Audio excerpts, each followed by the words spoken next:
ассалому алайкум тамошобинони азиз. Нашри навбатии барномаи сиёсӣ, таҳлили амният ва ҷомеа аст аз студияи марказии шабакаи телевизиони вилояти Суғд ки бахшида мешавад ба рӯзи ҷавонони Тоҷикистон. зиёда аз 70% аҳолии Тоҷикистонро ҷавонон ташкил медиҳанд. роҳбари кишвар, асосгузори сулҳу ваҳдати миллӣ, пешвои миллат, президенти ҷумҳурии Тоҷикистон муҳтарам Эмомалӣ Раҳмон таваҷҷӯҳи хоса ба ин қишри ояндасозии ҷомеа доранд ва ташаббусҳои пешвои миллат дар самти дастгирии сиёсати давлатии ҷавонон аз рӯзҳои аввали ба сари ҳокимият омадан то ба имрӯз идома дошта хеле натиҷаҳои назаррас дода истодааст ки ҷавонони мо дар соҳаҳои гуногун муваффақ бошанд ва дар ҳифзи арзишҳои миллӣ саҳми бориз доранд. тамошобинони азиз, барои баррасии масъалаи мазкур ба студияи марказии шабакаи телевизиони вилояти Суғд даъват шуданд. меҳмони барномаи мо яке аз коршиносони доимии барномаи сиёсӣ, таҳлили амният ва ҷомеа, муовини раиси шаҳри Бӯстони вилояти Суғд Мамнур Нурзода. бо истифода аз фурсати ба даст омада аз номи худ, масъулин ва тамошобинони барномаи сиёсии, таҳлили амният ва ҷомеа барои иштироки пайваста дар барномаи мо ба шумо ташаккур мегӯем. хуш омадед. ва сараввал аз шумо мехостем пурсида бошем ки умуман нақши пешвои миллат дар рушди соҳаи ҷавонон андешаи шуморо шунида бошем. ташаккури зиёд. пеш аз ҳама тамоми ҷавонони арҷманди кишвари азизу маҳбубамонро ба ифтихори ин рӯйдоди хубу таърихӣ, яъне санаи таҷлили рӯзи ҷавонони Тоҷикистони азиз самимона табрику таҳният мегӯям. воқеан ҳам нақш ва ҷойгоҳи пешвои маҳбубу муаззами миллат, қаҳрамони Тоҷикистон муҳтарам Эмомалӣ Раҳмон дар дастгирӣ ва амалӣ намудани сиёсати давлатии ҷавонон хеле муассир ва бориз арзёбӣ мегардад. худ фароҳам овардани имконияти зарурӣ. пеш аз ҳама ҷумҳурии Тоҷикистон ягона аз кишварҳое буд ки баъди 6 моҳи ба даст овардани соҳиби истиқлолӣ қонуни ҷумҳурии Тоҷикистон дар бораи сиёсати давлатии ҷавононро қабул кард ва ҳанӯз дар рӯзи 70-умин рӯзи ба ҳайси раиси шӯрои олӣ фаъолият кардан, пешвои муаззами миллат бо мақсади сарҷам ва муттаҳид намудани нерӯи ҷавонон ки дар кишвар алангаи оташи ҷанги шаҳрвандӣ фаро гирифта буд, бо ҷавонони мамлакат мулоқот кардан ва эътимоду боварии пешвои муаззами миллат ба ҷавонон буд ки маҳз яке аз сарчашмаҳои асосӣ ва пояҳои устувор барои расидан ба сулҳу субот дар кишвар гузошта шуд. пешвои муаззами миллат бо аъзои иттифоқи ҷавонони Тоҷикистон мулоқоти судманд анҷом доданд ва иброз доштанд ки ин хона, ин марзи муқаддас, ин аз мо шумо аст, биёед ин хонаву ин кошонаи худро бо меҳр бунёд кунем. басо хушоянд аст ки 23 майи соли 1997 пешвои муаззами миллат бо намояндагони насли ҷавони мамлакат мулоқот анҷом доданд ва дар ҳамин замина ба тасвиб расидани фармони президенти ҷумҳурии Тоҷикистон оид ба беҳтар намудани масъалаҳои кор бо ҷавонон қабул гардид дар ҳамин рӯзи муқаддас ва шурӯъ аз 23 майи соли 1997 дар мамлакати азизи мову шумо рӯзи ҷавонони Тоҷикистон бо шукӯҳу шаомати хоса доир мегардад. баъдан дар ниҳоди давлатӣ, яъне дар назди ҳукумати ҷумҳурии Тоҷикистон сохтори мақоми ваколатдор, яъне кумитаи ҷавонон, варзиш ва сайёҳӣ назди ҳукумати ҷумҳурии Тоҷикистон ки қаблан чунин унвон дошт ва имрӯз ҳамчун кумитаи кор бо ҷавонон ва варзиши назди ҳукумати ҷумҳурии Тоҷикистон амал мекунад, таъсис ёфт. яъне ниҳоде буд ки нерӯ ва иқтидори ҷавонони мамлакат ва варзишгарони кишварро ба сӯи ободиву оромӣ ҳидоят намуд. яъне дар ин замина мо басо мушоҳида мекунем ки ибтикороти наҷиби пешвои муаззами миллат чӣ дар соҳаи илму маърифат, чӣ дар соҳаи фарҳанг, сиёсат ва дигар ниҳодҳо пайваста ба ҷавонон таъкид меварзанд, пайваста эътимоду боварӣ доранд. бевосита таъсис додани ҷоизаи давлатӣ ба номи Исмоили Сомонӣ барои олимону муҳаққиқони ҷавон дар соҳаи илму техника, таъсис додани стипендияҳои президенти ҷумҳурии Тоҷикистон ки қаблан теъдоди он ба 300 адад буд, ба 4000 расонида шуд ва мутаносибан ҳамасола 20%, 40% зиёд гардидани миқдори маблағгузории стипендияи президенти ҷумҳурии Тоҷикистон барои хонандагон ва донишҷӯёни макотиби миёна. инчунин таъсис додани квотаи президенти ҷумҳурии Тоҷикистон ки қаблан барои донишҷӯ духтарон аз минтақаҳои дурдаст буд ва имрӯз дар тамоми шаҳру навоҳии кишвар ҳам барои ҷавонон, ҳам барои ҷавон писарон ва ҷавон духтарон амал мекунад. барои донишҷӯёне ки дар кишварҳои хориҷ ҳамчун намояндаи расмии давлати мо таҳсил мекунанд. Барои онҳо стипендияи байналмилалии дурахшандагон таъсис дода шудааст. Бубинед ки ҳамаи чунин ғамхориву ибтикороти пешвои муаззами миллат ба он равона гардидааст ки дар яке аз суханронияшон иброз доштанд ки ҳар тадбире ки дар мамлакат амалӣ мегардад ба хотири имрӯзу ояндаи ҷавонони азиз аст ва ба маврид иброз доштанд ки Тоҷикистон чӣ хеле ки шумо иброз доштед, яъне 70% аҳолии мамлакатро насли ҷавон ташкил медиҳанд. Яъне Тоҷикистон кишвари ҷавону ҷавонон аст. Ва дар замми ин хизматҳои бонуфузи пешвои муаззами миллат маҳз роҳандозӣ ва имрӯз баргузор гардидани озмунҳои ҷумҳуриявии фуруғи субҳи донои китоб аст. Тоҷикистон ватани азизи ман, ин фуруғи маърифат ва мутаносибан ҳамасола вобаста бо назардошти ин ё он солгарди таърихи ин ё он бузургдошти нобиғаҳои илму маърифат инчунин озмуни ҷумҳуриявӣ баргузор мегардад. Аз ҷумла ба ифтихори 115-солагии қаҳрамони Тоҷикистон академик Бобоҷон Ғафуров баргузор гардидани озмуни ҷумҳуриявии тоҷикон оинаи таърихи миллат таҳти сарпарастии бевоситаи президенти ҷумҳурии Тоҷикистон. Инчунин имсол дар соли ки барои мо мардуми шарифи Тоҷикистон соли хеле азизу муқаддас аз соли 35-мин солгарди истиқлоли давлатии ватани азизамон аст, баргузор гардидани озмуни ҷумҳуриявии шоҳномахонӣ шаҳодат аз он медиҳад ки пешвои маҳбуби муаззами миллат пайваста ғамхор, дастгир ва пуштибону мададгори ҷавонон ҳастанд. Дар ин замина таъсис ва бевосита таҳти сарпарастии пешвои муаззами миллат таъсис додани шӯрои миллии кор бо ҷавонон дар назди президенти ҷумҳурии Тоҷикистон ва дар ҳамин заминаи сиёсати ҷавонпарваронаи пешвои муаззами миллат ки танҳо дар самти ҷавонон аст, мутаносибан дар сатҳи вилояти мухтори Кӯҳистони Бадахшон, вилоятҳои Суғду Хатлон, шаҳри Душанбе, шаҳри ноҳияи Тобеи Марказ ва дигар шаҳри ноҳияҳои кишвар амалан стипендияҳои раисони вилоят, раисони шаҳри ноҳияҳо таъсис ва маблағгузорӣ карда мешавад. шӯроҳои назди раисони шаҳри ноҳияҳо таъсис дода шуд. Бинед ки барои ҷавонони азизи мо як минбари афкору андеша ва пешниҳодот дар мақомоти давлатӣ аст. Инчунин дар зинаҳои баланди роҳбарикунанда таъсис дода, яъне ҳузури мунаввари ҷавонон имрӯз мушоҳида мешавад ки ҷавонон ба сифати роҳбарони ин ё он сохторҳои niҳодҳои давлатӣ ҳастанд ва пешвои муаззами миллат дар ягон соле нест ки бо ҷавонони кишвар яъне мулоқот накарда бошанд. Шурӯъ мекунанд аз масалан рӯзи дониш, рӯзи дарси сулҳ бо ҷавонони мамлакат мулоқот меороянд. Чӣ паёму табрикот? Ҳамасола паёмҳои табрикии пешвои муаззами миллат ба рӯзи ҷавонон яъне манзур мегардад.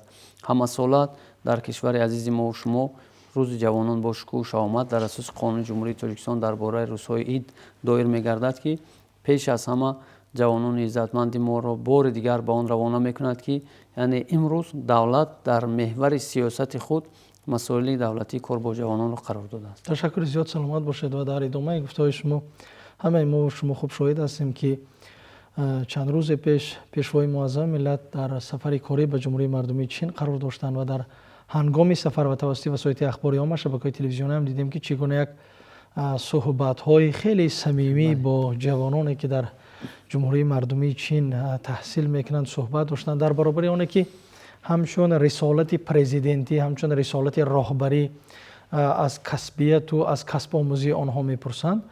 лекин пешвои миллат як хусусияти фарқкунандае доранд ки мо метавонем гӯем ҳамчун як лидери миллӣ ҳастанд. насиҳатҳои падаронаи пешвои муаззами миллатро ҳамарӯза мо ҷавонон дарк мекунем ва дар баробари ҳамин ҳар як ҷавон вазифадор аст ки дар муаррифии миллат дар сатҳи ҷаҳонӣ саҳм дошта бошад. ва имрӯз ба андешаи шумо то чӣ андоза ҷавонони мо ҳамин рисолатро иҷро карда истодаанд? Масалан дар сатҳи мусобиқаҳои варзишӣ иштирок дар олимпиадаҳо, дар бозиҳои олимпиадаҳои таълимӣ, яъне умуман ҷавонони мо дар муаррифии миллат дар сатҳи байналмилал. Ташаккури зиёд. Соли 2025 вақте пешвои муаззами миллат бо фаъолони ҷомеаи шаҳрвандӣ ва аъзои ҳизби халқии демократии Тоҷикистон мулоқот оростанд, дар ҳамунҷа варзишгари тоҷик ҷавонпаҳлавон Тимур Раҳимов бо ҷаноби олӣ биромаданд, изҳори миннатдорӣ карданд. баъд ҷаноби олӣ дар ҳамунҷа баён доштанд ки ман гуфтанд бевосита шуморо мухлисӣ мекунам حتی در خانه ها، حتی در سفر کاری هم باشم، گفتم که میگویم که ما تلویزیون ببینیم که تیمور رحیموف در کدام حالت است. حتی نبیره هم گفتن شما را مخلصی میکنند. وقتی ببینید که یک نفر فرد، جناب والی قبلا هم با جوانان از جمله با کامرانشاه استوپیریان، با دلشاد نظرов، با دیگر جوانان دسته تیم ملی فوتبال تاجیکستان وقتی ملاقات صمیمی انجام دادن، نه به صفت رهبر دولت بلکه به صفت پدر مناسبت کردند، بیان داشتند و در همونجا گفتند که وقتی شما میدان میبرید تنها خودتان حس نکنید، شما احساس کنید که در پس شما یعنی پرزیدنت محبوب کشور و تمام مردم تاجیکستان هستند. این بسیار یک روحیه، یک اعتماد، یک باوری میبخشد به جوانان عزیز ما. امروز در قریب 42 دولت دنیا 42,000 نفر جوان تاجیک یعنی تحصیل و علم و زندگی میکنند. استاد فرزانه شاعر خلقی تاجیکستان در یک مصاحبه خود میگویند که در داخل تاجیکستان ما 10 میلیون یک تاجیکستان هستیم و بیرون از تاجیکستان یک نفر ما یک تاجیکستان است. و امروز بینید که خرد یزدی پیشوای معظم ملت در کدام دولت دنیا نرفتن، یکم با جوانان و با همون فرزندای همین ملت ملاقات انجام دادن، از اونا بازدید کردن. دور نمیریم. وقتی من با سفر که با جناب عالی در مقبره شاه اسماعیل سامانی در شهر سمرقند انجام دادن، مردم با صمیمیت به استقبال یک فرزند فرزانه رفتند که نه تنها خدمت پیشوای معظم ملت برای این ملت است، بلکه تاجیکان دنیا پیشوای محبوب معظم ملت ما و شما را قدر میکنند، احترام میگذارند. و وقتی که جناب عالی شاه اثر بیزوال شاهنامه را وارد هر خاندان تاجیکستانی کردند، یعنی به افتخار این جشن ملی تقدیم کردند، مردم ایران برآمدن، افغانستان چندتاش برآمدن، طریق شبکه‌های اجتماعی گریه کردند، گفتند انا جوانمردی ما میگوییم که ابوالقاسم فردوسی مال ما است. با امروز خدمتی که جناب عالی کردن شاهنامه را ما میگوییم که ما میراثبر شاهنامه هستیم، لیکن خدمتی که جناب عالی کردن که شاهنامه را وارد هر خاندان تاجیکستانی کردن. من با امر تقدیر سال 2021 به فدراسیون روسیه سفر کردم. در قطاره وقتی که از شهر یکاترینبورگ به شهر مسکو می رفتیم، در قطاره یک موسفید نورانی نشسته بودند و من وقتی خودشان صحبت کردم. بعد شاید گفتم موسفید کمتر رنجور بودن، خسته میتافتن. من گفتم شاید به خاطر رفع خستگیشان قدشان صحبت آراسته باشم. صحبت کردم. بعد پرسیدن که بچه‌م از کجا میشه؟ من گفتم که من از تاجیکستان میشم. گفتن از وطن امام علی رحمان؟ گفتم بله.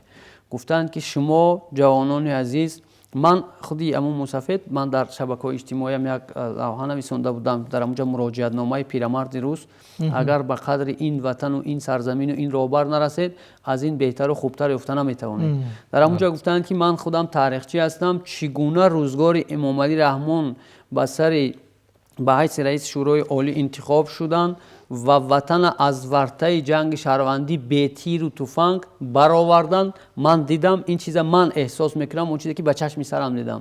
شما شاید جوانایی که نسل نورس هستید و جوان هستید این چیزا شاید افسانه قبول کنید، لیکن من به چشم سرم دیدم. باید که شکرانه همین راهبر و همین وطن و همین سرزمین کنید. پیشوای معظم ملت در حقیقت یک روح الهامی تازه به تمام جوانان عزتمند ما میبخشند. امروز جوانان ما در مسابقه و المپیادهای بین المللی پرچم وطن عزیزمون را پرافشان میکنند. امروز جوانان عزتمند ما در مسابقه و چمپیونات های سطحی با نفوذ بین المللی امروز وقت پرچم دولتی جمهوری تاجیکستان پرافشان میشود، ببینید که چقدر افتخار ملی ما و شما را فرا میگیرد.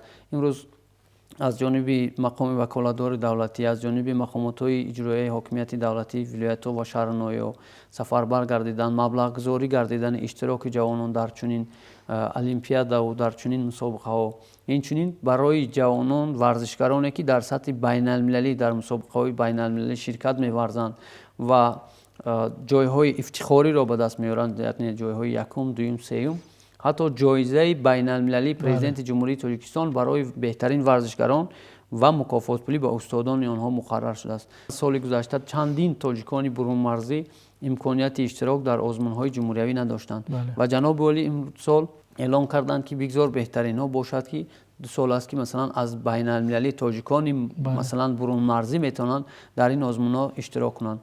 یک نکته جالب در همین جا نگفته نماند که مثلا هر کسی را برای کار ساختن، مثلا بینید که جوانانی هستند که لیاقت در کتابخوانی و نویساندن اثرهای بدیعی و شعر نویساندن، نظم و نثر دارند. اینا میتونن که در آزمون فروغ سپیدانه‌های کتاب است اشتراک کنند، یا که جوانایی که در اونجا مثلا اونجا در هم ویهای بین المللی است، مثلا خواندن اثرهای بدیعی با زبانهای خارجی. ببینید که دیگر آزمون یکی است در ساحه علم‌های دقیق است، مثلا متماتیک، شیمی، علم‌های دقیق است، یا اختراع‌کاری است که در آزمون علم فروغ معرفت است. دیگر آزمون یکی است مثلا تاجیکستان وطن عزیز من که وابسته به صنعت است، سرود است، رسم است، دیزاینری است. ببینید که نیست ساحه‌ای که پیشوای معظم ملت به این نوبت نگرفته باشند ما گوییم که در همون ساحه ما اشتراک کردن نمیتونیم. یعنی وابسته به امکانیت، اختصاص، وابسته به لیاقت کسبی جوانان تمام آزمون‌ها را مهیا کردن. این نه تنها جنبه معرفتی و فرهنگی و وای میبخشد به جوانان، بلکه جنبه های مالیوی که بینید که چقدر جوانان عزیز ما امروز وارد کتابخانه ها میشوند مثلا. یعنی این نه تنها جنبه مالیوی است بلکه جنبه معنوی به آینده با سعادت همین ملت و همین سرزمین است. تا حتی جایزه‌ای که من شما هم اشاره کردید 100% جایزه پولی ها مثلا زیاد گردیدنش خود 140,000 شاه جایزه است. شما تصور کنید که یک جوانی که 140,000 سامان به دست می‌آورد برای آینده با سعادتش چقدر زمینه میگذارد و اینا برای نسل. شما من دیروز گفته در جمهوری مردمی چین که جناب والی با یک دختر سوال دادن که اختصاص تو چی است، گفت که آیتی. جناب والی گفتند که بچم جای کار تو الکی تعیین است. شما تصور کنید که یک سخن اعتماد بخش پیشوای محبوب ملت چقدر مثلا با جوانان اعتماد میبخشد. در کدام ملاقاتی که یک جوان صحبت میکنه البته وابسته به حال و احوال و زندگی آینده همون صحبت میکنن جناب والی الکی با مقام های بلند. من در یاد دارم چندین نفرایی که جناب والی از ملاقات الکی گرفتن به مرکز به شهر دوشنبه در وظیفه های بلند بردن. یعنی این اعتماد و این باوری جناب والی که خودشون هم در سن سال جوانی این ملت سرجم کردن، متحد کردن، این کاری آسان نبود.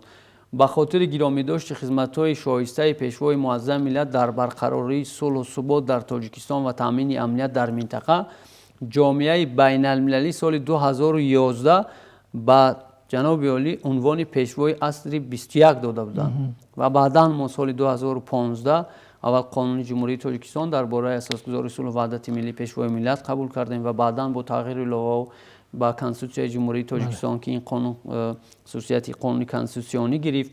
ما چقدر که با پیشوای معظم ملت چی جایزه ها است، چی پیشنهادها است که کرده باشیم، پیشوای معظم ملت همیشه دستگیر مددگار این جوانان هستند. در ملاقات سال 2010 پیشوای معظم ملت با جوانان ملاقات انجام دادن. نخستین سخنی که بود گفتن فرزندان عزیز و بعدا مراجعت کردن به جوانان. ببینید که نه به حیث یک رهبر بلکه به حیث پدر امروز عمل میکنند. امروز در نزد کمیته کار با جوانان و دیگر ساختارهای دولتی یعنی تشکیلات جمعیتی پیروان پیشوای معظم ملت است که الکی شروع از سطح جمهوری در سطح شهر نویا همه سالات 50 نفر، 100 نفر، 40 نفر میتونند که ختم کننده کورس های آموزشی همین مکتب باشند. در نزد اکادمیای اداره کنی دولتی نزد پرزیدنت جمهوری تاجیکستان مخصوص اختصاص است، مخصوص فاکولتت است، یعنی مکتب دولتداری امام علی رحمان که میتواند که یک نفر فرد چقدر در تامین امنیتش، چقدر در تامین آسودگی نه تنها تاجیکستان بلکه در منطقه نمونه عبرت باشد. تشکر زیاد، سلامت باشد. و در حقیقت ما همین غمخواری ها، همین دستگیری های راهبر دولت نسبت به جوانان رو درک کرده. امروز میبینیم که ثمره این خدمت های پیشوای معظم ملت الکی ثمره داده ایستاده است. چون چند پیش در شهر دوشنبه الکی باری چندم است که مسابقه سطح بین المللی گراند سلام از روی نمودی جودو برگزار گردید و از حساب دستوی جمهوری تاجیکستان زینه بالایی رو کشف کرد.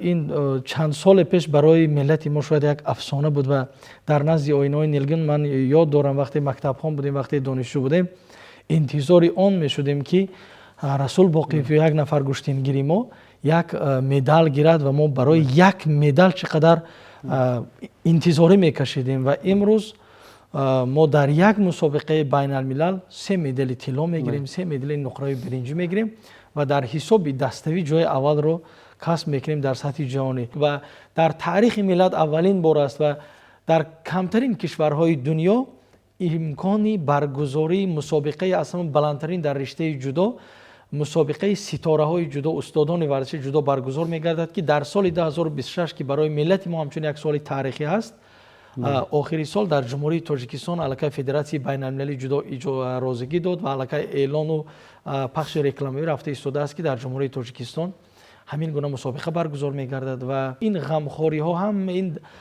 توجه پیشوای ملت امروز ثمره خودش را داده ایستاده است و یک مسئله بسیار مهم، ملتی که صاحب تمدن هست، ملتی که شاهنامه دارد، ملتی که در شاهنامه او نوشته است که همه سر به سر تن به کشتن دهیم از آن به که کشور به دشمن دهیم، یعنی ما همین گونه ملت هستیم. و امروز در همین وضع حساس جهانی معاصر یکی از وظیفه، یکی از رسالت های خیلی مهم برای جوانان ما حفظ ارزش های ملی، همین استقلالیت دولتی و وحدت ملی است.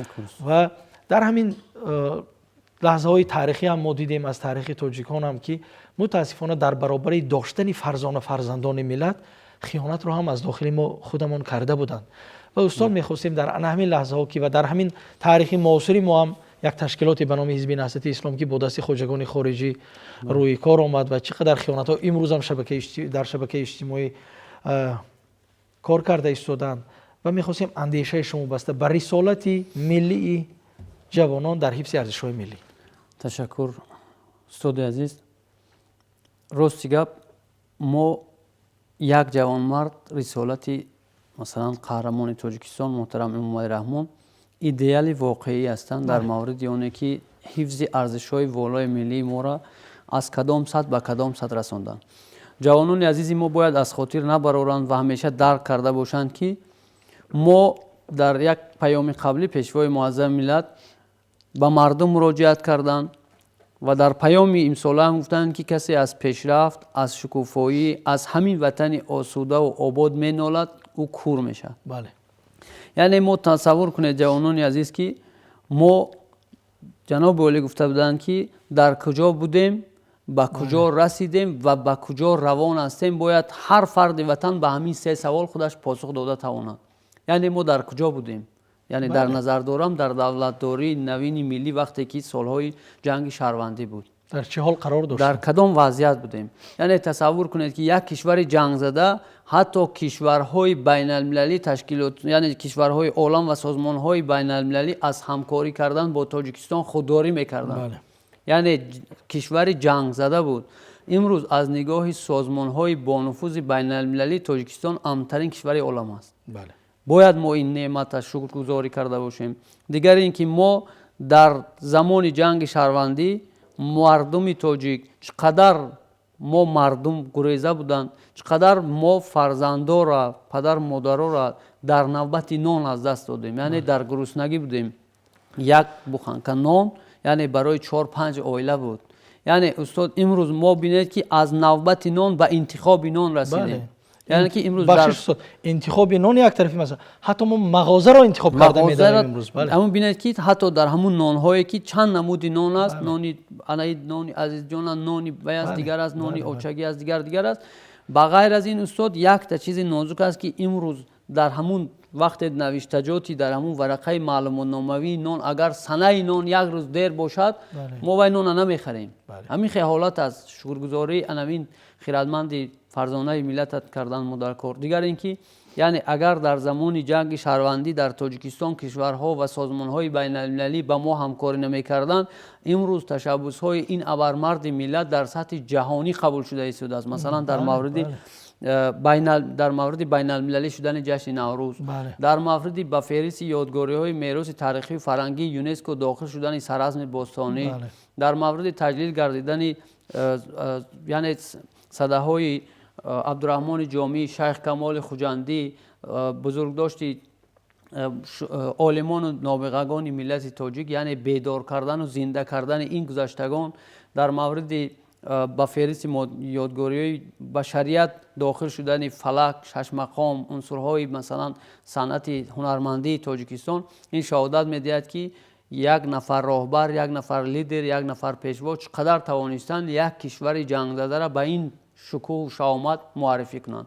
در مورد جایزه های بین المللی پیشوای معظم ملت که در کدام گوشه دنیا سفر نمیکنند با یک جایزه، با یک افتخارات، با یک قدرشناسی میبیایند. یکی راهبران دولت های ابرقدرت امروز به پیشوای معظم ملت ما و شما به همچون یک لیدر سیاسی مراجعت میکنند. حتی در یک مصاحبه پرزیدنت فدراسیون روسیه ولادیمیر پوتین گفته بود که وقتی گفتن شما با همین راهبرهای دولت‌ها در فرصت‌های خالگی یعنی بیرون از پروتکل صحبت میکنید به شما چی پسند است؟ گفتن به من صحبت با امام علی رحمان دوست قدردان من و دوست دیرینه من صحبت گواراتر است، چون که این فرد نه تنها به مشکلات داخلی تاجیکستان بلکه به مشکلات گلوبالی یعنی نظر میکنند.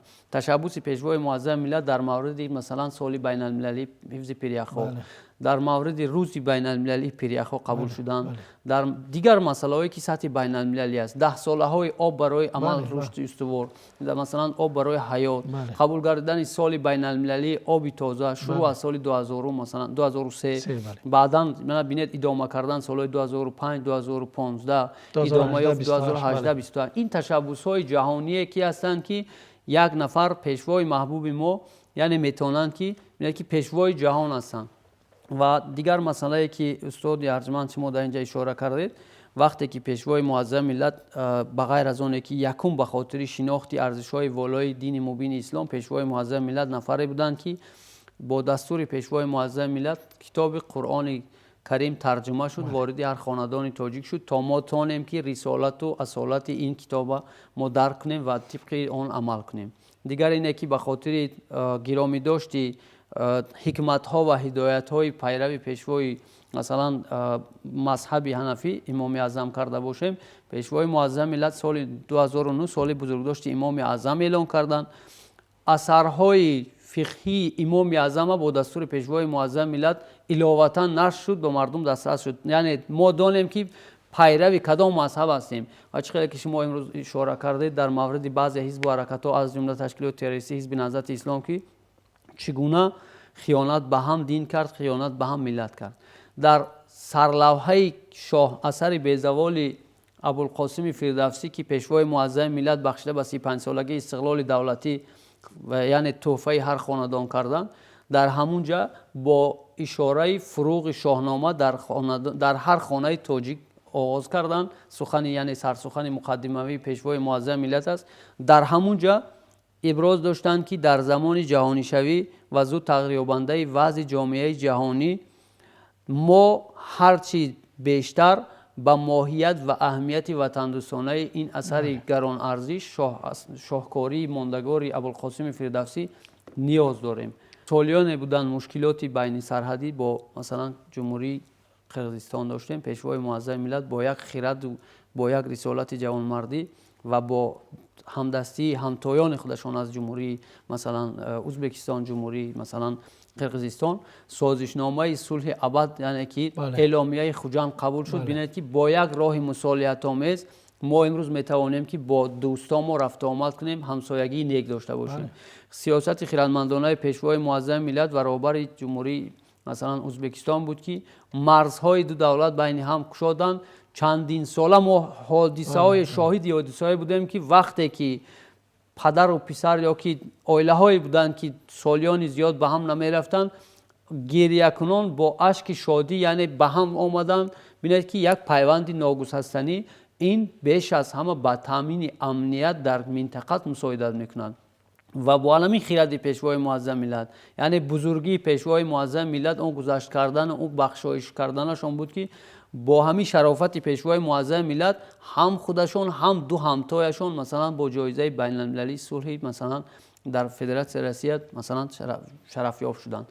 این رسالت فرزندی پیشوای معظم ملت است. و ببینید که سالیان جنگ شهروندی وقتی که مثلا پیشوای معظم ملت به حیث رئیس شورای عالی انتخاب گردیدند، بعضی نفران به جناب عالی توصیه دادند که بازجویی مملکت. بعضی نفرها توصیه دادند که با مثلا سابقه‌داران مملکت ملاقات انجام داده شود، شاید که راهی رسیدن به صلح زودتر حل میشد.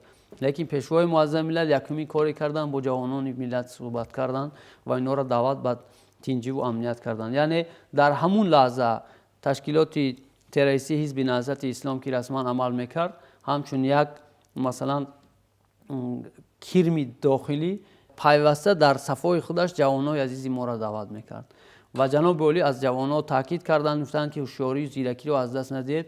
یعنی امروز بینید در برابر اون که مثلا استاد عبدالله راهنما میگویند که ما دلپور از آن هستیم که مرزهای دولت را یعنی سربازان و افسران شجاع وطن حمایت میکنند، لیکن ما دلپور از آن نیستیم که مغزهای دولت حمایت کرده باشیم. یعنی مغز دولت چی است؟ مغز دولت همون تلفن‌های موبیلی است که واردی هر خاندان تاجیکستانی است و امروز تشکیلات‌های تروریستی از جمله همین تشکیلات‌های تروریستی از به مانند حزب نهضت اسلام، دیگر گروه 24 است، دیگرش است، امروز از دور ایستاده جوانای عزیز ما را یعنی بر ضد آرامی و ثبات امنیت کشور دعوت میکنند.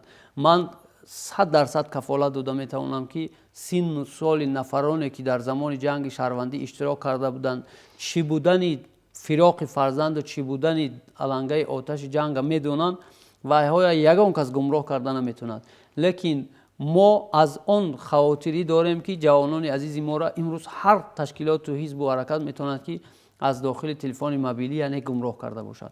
بنابراین خیانت و جنایتکاری هایی که حزب نهضت کرده است برای این ملت هیچ گونه بخشیدنی است. تا حال این دشمنای ملت یعنی که به تعبیر همون ابوالقاسمی فردوسی که مثلا زنا پاک زاده ندارد امید، یعنی تا حال هم خیانت و جنایت کرده ایستادن و از این راه خودشان برنگشتند. صدها نفر جوانان عزیز ما را با مثلا در شبکه‌های اجتماعی میبینیم که با مسئله دست داشتن به همکاری کردن با تروریست، هم کبیری هم محمد اقبال صدرالدین و دیگر مثلا پس پنجره میرن یک بار ورق گردان کنن جوانای عزیز ما که در صف پیش جنگ کی بود. بله. سید عبدالله نوری وقتی که علنگه آتش جنگ کرد گریخت به دیگر دولت ها رفت، جنگ با کی مرد؟ با همون جوانای مثلا گمراهی که اینا را گرفتن، شما زور شما به علنگه ریختن، خودشون از دور نظارت کردن. خیانتی که سال 2015 در شهر دوشنبه در شهر وحدت کردن همونجا ثابت ساخت که دیگر مردم تاجیکستان با اینا نیستن. خود مردمی که همین خیانتکارا به بعضی منطقه ها پناه برده بودن، مردم به مقامات حفظ حقوق مراجعت کرد که دشمنان در اونجا پنهان شدگی هستند. مردم دیگر اینا را نمیخواهد. سال 2018 وقتی که پیشوای معظم ملت سال سیاحی رشد سیاحی اعلان کردند، در همون سال سیاحا را در ناحیه دنقره در دهه سیبستان به قتل رساندند. سال 2019 وقتی که ما روزی در 6 نوامبر روز کنستیتوسی را ما تجلیل کردیم، در همون روز به دیدگاه‌های سرحدی ناحیه و دهه اشقاباد ناحیه رودکی حمله نوجوان مردان کردند. اینا کی میکند؟ اینا همین خیانتکار و جنایتکارا میکنند. سال 2022 در شهر خاروق حتی شاهراه‌های بین المللی را بستند. دست به چنین جنایت‌هایی کردند که همین سرچشمه از خیانت و جنایت‌های نهضت میگیرد. بنابراین جوانان عزتمند ما باید دانسته باشند که امروز مقامات حفظ حقوق کشور خیانت و جنایتکارایی که در سال 97 کرده بودند یعنی ناآشکار موندن، امروز آشکار کردند. یگان خیانت، یگان جنایت به جزا به جواب نمیماند. یگانه راهی که مردم به سعادت میبرد این تکیه به هدایت‌های همین پدر ارجمند ملت تاجیک امام علی رحمان است. سالهای قبل در خیابانی به نام اسماعیل سامانی در نزد مجسمه شاه اسماعیل سامانی اساسگذار دولت بزرگ تاجیکان اسماعیل سامانی، محافظتگر سابق پرزیدنت جمهوری اسلامی افغانستان با محافظتگر پرزیدنت جمهوری تاجیکستان در ساعت‌های 12 گشت گذار میکنند. در اونجا میبینند که زنهای و مادرای تاجیک گشته ایستادن، اینش در اون طرف، اینجا فضای شادی است، اینجا گشته ایستاده است. محافظتگر پرزیدنت افغانستان و محافظتگر پرزیدنت جمهوری تاجیکستان میگوید که این ساعت 12 شب شده است، این شما محدود نمیکنید این مردمتون روند خواب روند بینند گشت گذار دارند. بعد میگویند که سیاست خردمندانه پدر ملت ما همین است که خیانت نکنید، جنایت نکنید، از کدام راه باشه از زندگیتان نیابید تا سحر گردید. یعنی یگان خیلی محدودی برای این ملت نیست. و ببینید بعد میگوید محافظتگر پرزیدنت جمهوری تاجیکستان سوال میتید به محافظتگر جمهوری اسلامی افغانستان، میگوید که ببینید یک منطقه هست، یک آب است، یک خاک است، یک دریا، یک قریب یک فرهنگ، یک زبان است. یک دریا ما و شما را جدا میکنند. برای چی شما در وطن خودتان همین خیل سرجمی و متحدی را تامین کرده نمیتونید؟ و با یک جمله محافظتگر پرزیدنت جمهوری اسلامی افغانستان بیان میکند که ما مثل شما امام علی رحمان نداریم. ببینید که نقش یک نفر فرد امروز در جامعه جهان اعتراف کرده است که این کشور کشور امن‌ترین است. برای همون این خانه آخرین کعبه ما علمی تاجیکستان است. آخرین جایگاه عبادت کده ما علمی وطن است. اگر ما وقت جناب عالی در یک سخنرانیشان گفتن که همین جای نماز ماندید، دست دعا کردید در حق همین ملت و همین سرزمین و همین مردم صحبت کنید، دیگر نیست. کعبه ای که ما من علمی کعبه مقدس ما علمی تاجیکستان خاک پاک وطن است. در یک سخنرانیشان گفتن که بعضی نفرها گفتن که جناب عالی شما وقتی که حتی در یک سفر پرخطر که به افغانستان داشتن گفتن که جناب عالی بعد از سفر ما برمیگردیم. جناب عالی گفتن که برای من زن، وطن، مادر، فرزند عزیز است، لیکن بر نمیگردیم و با مردم صلح وعده کردیم. از در یگان سفری که کردن برنگشتن و گفتند که در همون لحظه های جنگ شهروندی نفر در کار بود که خودش را قربان کند، ملت سرجم کند. امروز این رسالت به این فرزندای ملت تاجیک میسر شد.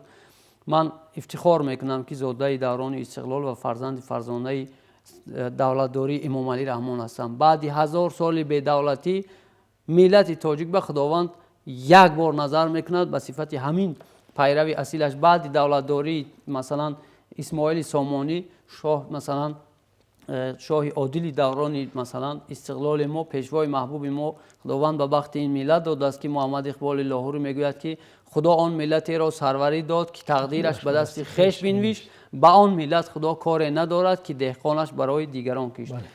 این بر مرد ملت ما جوانان عزیز کشور را بار دیگر دعوت میکنم که در اطراف سیاست پیشوای محبوب و معظم ملت، این بر مرد ملت ما متحد و سرجم شویم، زیرا دیگر یگان نیرو، یگان قدرت، یگان حزب، یگان حرکت ما را گمراه کرده نمیتوند، چون که ما راهبر، راهنما و پدر قهرمان داریم که امام علی رحمان است. تشکر زیاد استاد، سلامت باشید. و در حقیقت هم خیلی خوب اشاره شد که تاجیکستان آخرین شانس تاریخی برای این ملت هست. ما هیچ حق و حقوقی نداریم که خیانت به این دولت و این ملت کرده باشیم، چون این آخرین شانس تاریخی که هست. کسی اگر خیانت کرد دیگر هیچگاه ملت او را نخواهد بخشید. چیزی که بالا اشاره کردند، آن نفرانی که خیانت کردند در تاریخ این ملت با خطهای سیاه همچون خائن نوشته شدند و هیچگاه از دفتر تاریخ ملت حذف نمیشوند. با استفاده از فرصتی به دست آمده ما هم به جوانان، به تمام شهروندان جمهوری تاجیکستان، به تماشابینان از به شما مراجعت میکنیم که هر یکی ما وظیفه داریم که در حفظ ارزش‌های ملی، در اجرای رسالت ملی باید سهم ارزنده داشته باشیم. با استفاده از فرصتی به دست آمده به شما برای اشتراک و بسیار هم اندیشه‌های خوب و تأثیر بخش تشکر میگیم. تماشابینان عزیز، این بود برنامه نوبتی سیاسی تحلیلی امنیت و جامعه. تا برنامه آینده صحتمند و سلامت باشید. خیر.